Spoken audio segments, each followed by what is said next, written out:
Класс күндөгүдөн дагы коз, күндөгүдөн дагы таза экен, Сабакка даярсыңарбы? Ооба. Мен дагы силерге жакын маанай менен сабак өтүүгө келдим. Балдар, бүгүн биздин сабагыбыз жөнөкөй сабак эмес. Бүгүн биз саякат сабагын өтөбүз.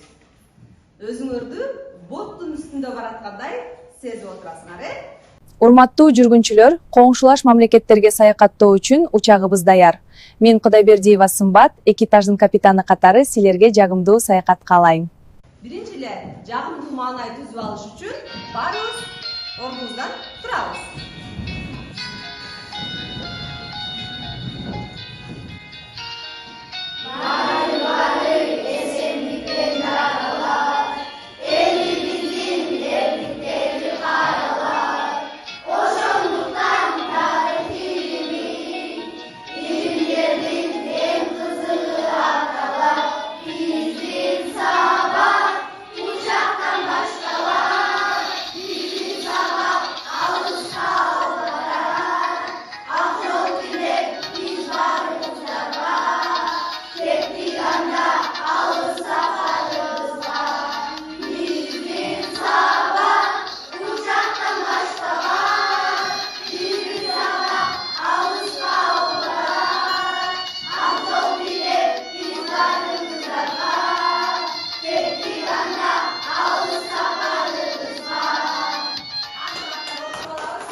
Эң сонун манайыбыз көтөрүлүп калдыбы? Ооба.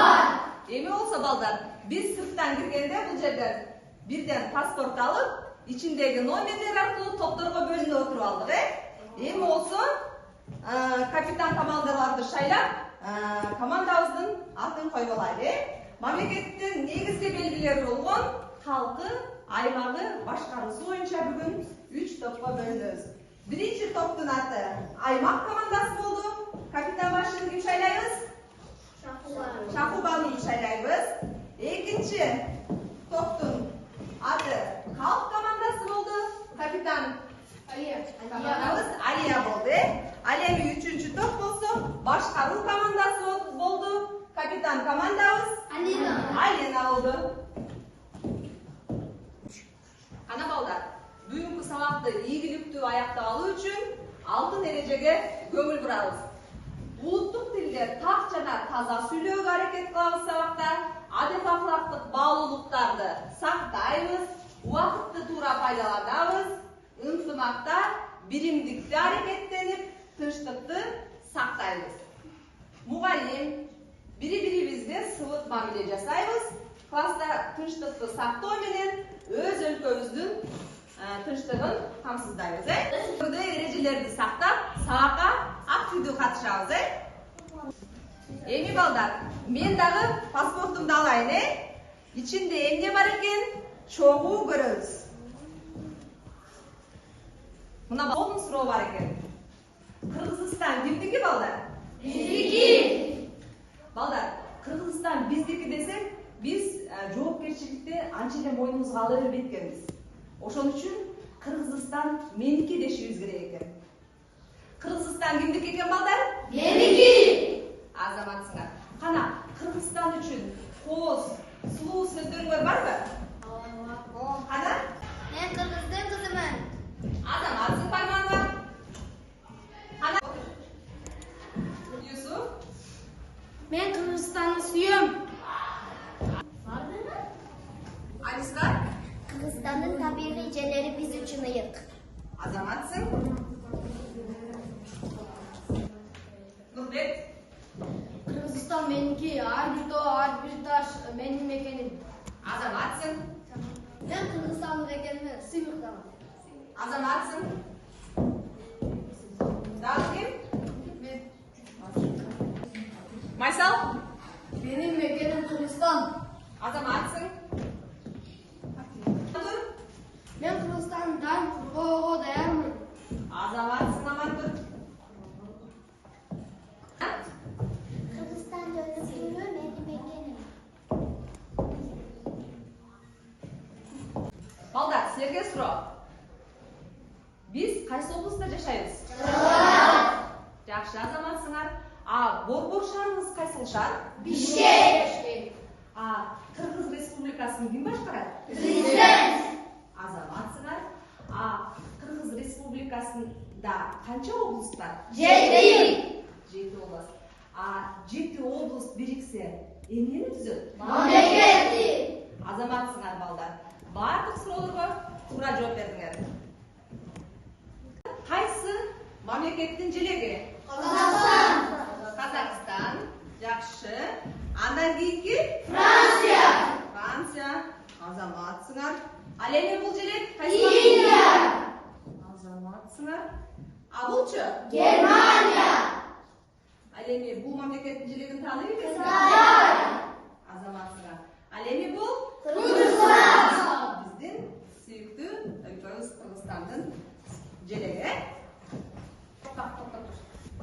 Балдар, биз эмнелер жөнүндө көп сөз кылдык азыр? Мамлекет жөнүндө көп сөз кылдык, Демек, бүгүн көтөрүп турган темабыз мамлекет жана анын формалары деген сабакты өткөнбүз. Барыбыз тетрадтарыбызды ачабыз, бүгүнкү числону жазып, жаңы теманы жазып коебуз. Мамлекет жана анын формалары деп жазабыз. Бүгүнкү сабагыбыздын максаты менен таанышып алалы, балдар. Бүгүн силер мамлекет түшүнүгү менен таанышасыңар, алардын түрлөрүн айырмалап билесиңер. Сынчыл ой жүгүртүүңөр жана кырдаалды тандоо жөндөмдөрүңөр өнүгүп, өз алдыңарча оюн эркин ойлоносуңар. Боорукерликке, бириңерди сыйлоого, ынтымактуу чөйрөнү түзүүгө умтуласыңар. Мен силерге азыр ар бир топко бирден текст таркатып берем. Биринчи топ мамлекет деген эмне? Экинчи топко болсо мамлекеттин белгилери, ал эми үчүнчү топко болсо мамлекеттин ички жана тышкы функциялары жөнүндө өзүңөрчө топ боюнча иштеп, презентация даярдайсыңар. Кана тексттерди биринчи окуп таанышып чыгабыз.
Мамлекет бул белгилүү бир аймагы, жери, калкы жана бийлиги бар коомдук саясий уюм. Жана байтим менен айтканда, мамлекет бул өлкө, ар бир мамлекеттин жери, калкы, бийлиги, эли, өкмөтү, маданияты жана башкалар болот.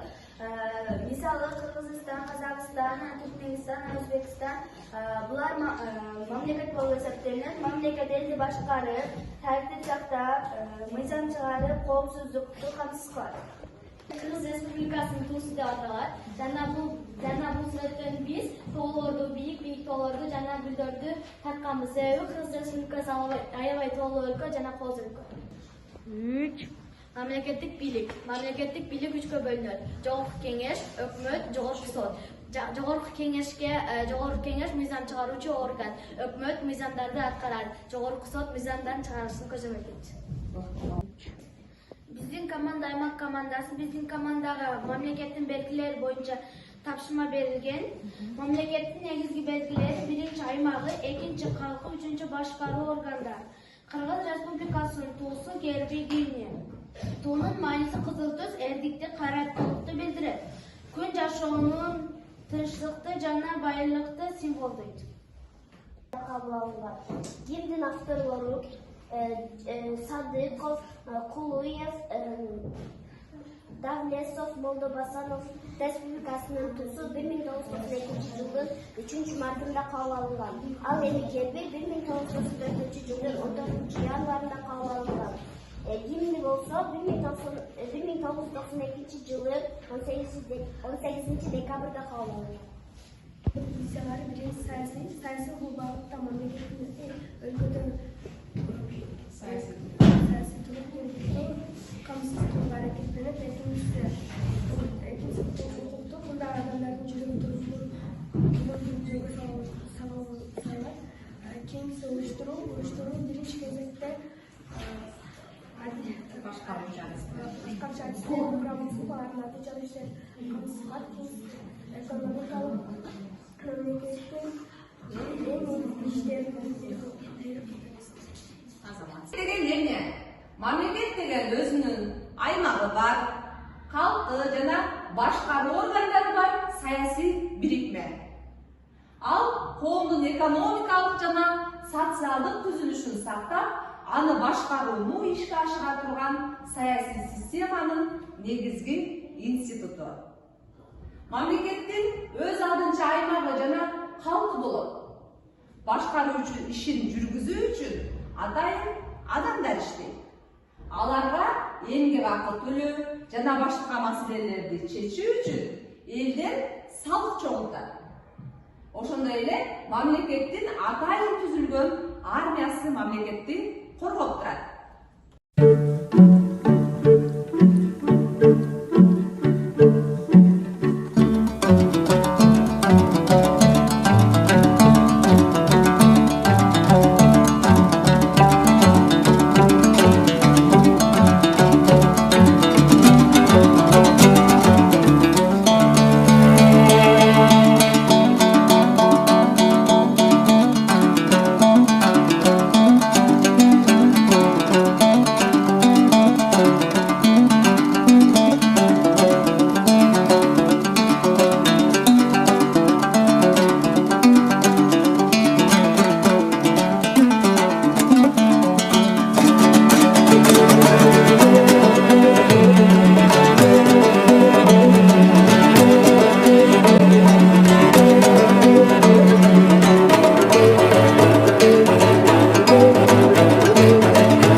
Салом ба ҳама! Ба Ҷумҳурии Тоҷикистон хуш омадад! Тажикстан Борборбук Азиядагы президенттик республика, президент өлкөнүн эң жогорку кызмат адамы. Борбору Душанбе. Тажикстан мамлекетинин мамлекеттик символдору өлкөнүн көз карандысыздыгын, тарыхын жана улуттук баалуулуктарын билдирет. 3 топко тең топтук тапшырмалар берилген. Биринчи топтун тапшырмасына көңүл бурабыз. Биринчи топ. Бийликтин 3 бутагы сүрөттөрдү туура жайгаштырылады. Бийликтин 3 бутагы боюнча бул жерде сүрөттөр жайгаштырылган. Ушул сүрөттөр туура эмес жайгаштырылган. Буну силер келип сүрөттөрдү ордуларына жайгаштырышыңар керек. Кана биринчи топтон ким чыгат? Айнуска келе кой.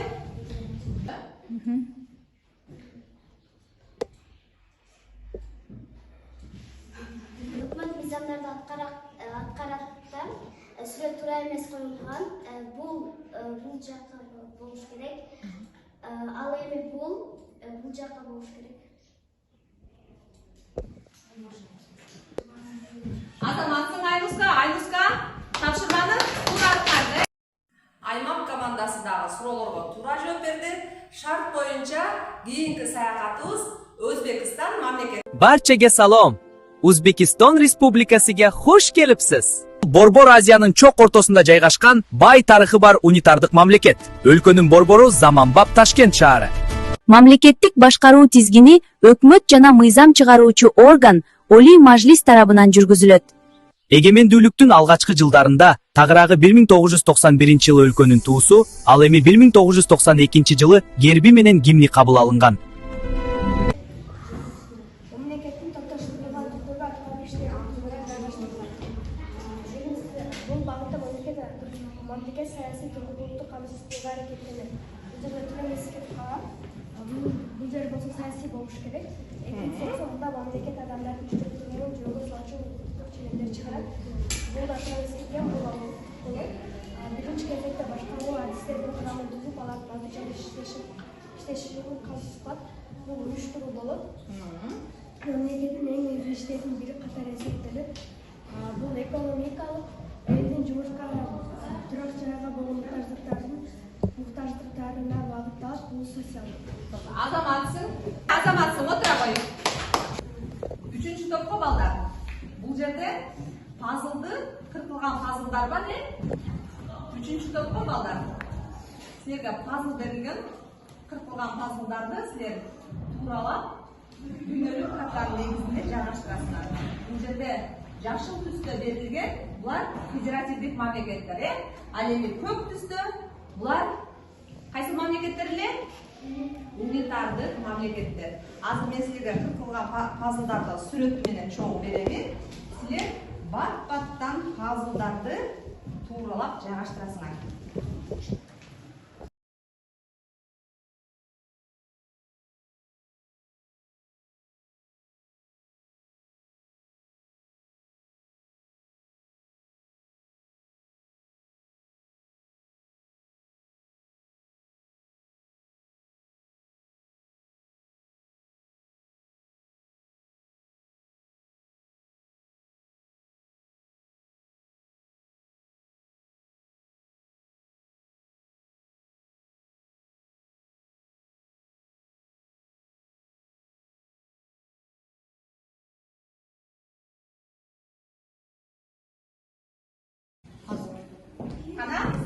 Карап көрөбүз, Пазылды балдар туура жайгаштырып турсуңар. Азаматтар үчүнчү топко дагы кол чаптырыңар. Башкаруу командасы дагы пазылдарды туура жайгаштырды. Андан кийинки учагыбыз Казакстан мамлекетине. Баршаңызга сәлем. Казакстан Республикасына кош келдиңиздер. Балдар, Казакстан Борбордук Азиядагы эң чоң мамлекет жана президенттик башкаруудагы республика. Аткаруу бийлиги өкмөт. Мыйзам чыгаруу бийлиги парламент, сот бийлиги көз карандысыз. Борбору Астана, Балхаш көлү дүйнөдөгү өзгөчө көлдөрдүн бири. Коңшулаш Кытай мамлекетине барууга даярсыңарбы балдар? 欢迎来到中华人民共和国. Кош келдиңер Кытай элине. Кытай Чыгыш Азиядагы эң ири мамлекет. Аймагы боюнча дүйнөдө 4-чү орунда турат жана 15тен ашуун мамлекет менен чектешет. Башкаруу формасы парламент. Калкынын саны боюнча дүйнөдө 2-чи орунда турат. Улуу Кытай дубалы дүйнөдөгү эң узун коргон дубал. Кошкула достор, Кыргызстанга жакшы жеткиле. Балдар, биз топтук суроолорго жооп берүү менен коңшулаш 4 мамлекетке саякаттап келдик, Азаматсыңар бардык суроолорго туура жооп бердиңер. Мен бүгүн сабакта дүйнөдө унитардык мамлекеттер басымдуулуктарын билдим. Кene ой азаматсың? Түптү, бириктиребиз. Андан кийин кана Майсал. Мамлекеттин негизги белгилерин билдим. Келе ой келип жайгаштырабыз. Андан кийин Узакбаева. Мен калган мамлекеттерди билдим. Келе ой жайгаштырып отуруп жайгаштырып отура беребиз. Кана Низамиддинов. Мамлекеттик 3кө бөлүнүп. Азаматсың, бириктиребиз. Монархия грек тилинен которгондо жеке бийлик түшүндүрдүм. Жеке бийлик экендигин бүгүнкү сабакта түшүндүң, Азаматсың кана? Жайгаштырабыз, бириктиребиз түндүктү. Эчки указ унитардык мамлекет экенин билдим. Азаматсың келе кой Алимов. Келип, бириктирип кетебиз түндүктү дагы. Кийин бүгүнкү сабакта эмнени үйрөнүп билдиң? Федеративдик мамлекет экенин билдим. Азаматсың, кел жаргаштырып кой. Дагы ким? Кана? Мамлекеттик монархиялык республикалык формалары бар экенин билдим. Азаматсың, кел жаргаштыра кой.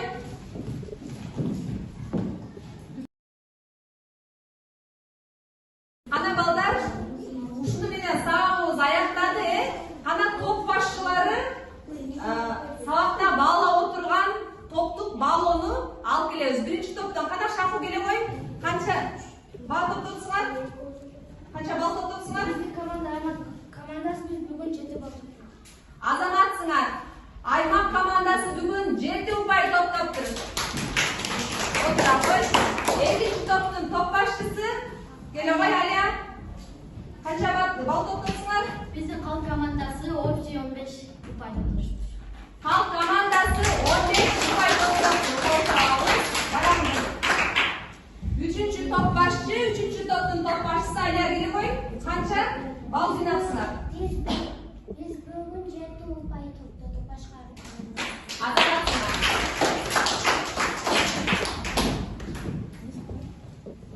Силерге үйгө тапшырма балдар.